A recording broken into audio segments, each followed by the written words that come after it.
Hi, I'm Maureen Kaplan, Chief Revenue Officer at SilverSky. In this HelpNet Security video, I'll be talking about the most cost-effective steps healthcare chief information security officers can take to mitigate damaging attacks. According to a recent IBM report, healthcare breaches now come with a record high price tag of $10.1 million on average, leaving behind potentially devastating damage as the industry struggles to mitigate the associated costs with cleaning up after a breach. This is especially problematic as healthcare systems cope with dramatic changes brought about by the pandemic. And following a consistent trend across all industries, the IBM report goes on to say that hackers are now narrowing their focus from large healthcare systems to smaller hospitals and specialty clinics in order to more easily retrieve patient data and use it for launching fraud and identity theft. Due to the massive deficit of cyber defenses and limited security budgets of the healthcare industry at large, attackers have shifted their point of entry into systematic technologies such as EMR systems to wreak havoc as much as possible while demanding ransom. This is really challenging for those smaller organizations that don't have the staff and the budgets of larger healthcare systems. And it's really something that we are seeing in the last few months, a dramatic upshift in that small to medium-sized business that has some limited cybersecurity controls, and they are being targeted like never before. So we recommend 3 courses of action that CISOs can take to minimize the disruption and protect their organization. First, do the basics. I'm going to share with you a few essential controls that can help you avoid a cyber incident. Second, complete a compromise assessment. Do a role play of your environment to see what would happen in the event of a ransomware attack or a potential security breach. And third, education. So let's dive right in. First, do the basics. Statistics show that if companies did 4 essential security controls, they can avoid a massive cyber incident. Any global IR firm is going to tell you that some of the basic controls give a tremendous amount of protection. So let's dive right in. The first is protecting servers. Think confidentiality, integrity, and availability. The security triad. This is a really important thing for you to take the crown jewels of your organization, your EMR system, where your critical data is, and lock it down as tightly as possible. Organizations like HIMSS and the Healthcare Security Forum, the NIST, National Institute for Standards and Technologies, and SANS have terrific resources for healthcare CISOs of how to protect servers and what the essential controls would be to protect those servers. Think also about how you put in place some protections in cloud environments as well.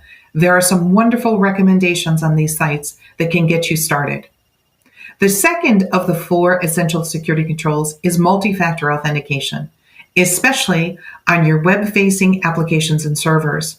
This dual authentication gives an extra form factor to allow an individual to validate that they are who they are. So you're not going to be able to have any propagation of any kind of identity theft and have an impact on your business. The third essential control is patching programmatically.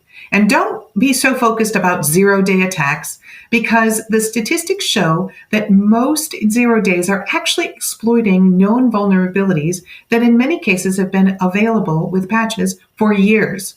So if you patch programmatically month in, month out with a visibility into the status of your patch program, reporting and audit trails, and responsibility for those end assets, that's going to really give you a strong approach to how you protect your organization.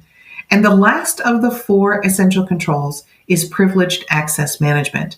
Privileged access management allows you to take your elevated users that have admin access, it allows them to check out a control that gives them the ability for a short period of time to have elevated privilege to do a particular action, to make updates to a particular system, and then they check back in that control with full audit logs and the ability for you to validate that that person did not walk around with an elevated privilege for a long period of time.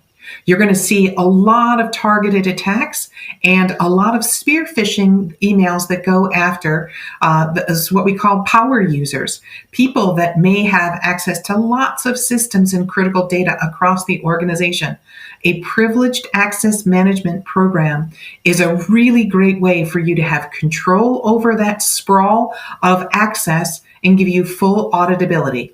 So those are the 4 essential controls that fall into the do the basic recommendation. Protect your servers, multi-factor authentication, patch programmatically, and privileged access management. All of those, especially if you are moving to cloud or SaaS applications. So once you've done the first step and done the basics, the second step is completing a compromise assessment of your environment. And that also includes creating an incident response plan.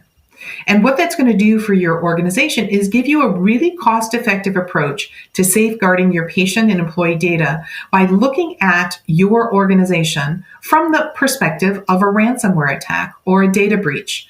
And what it's going to do is give you the ability to gain some insights into whether you're collecting the right logs, whether your staff has been trained to take an action, whether your policies and procedures allow you to dig into the root cause and find out where the gaps are.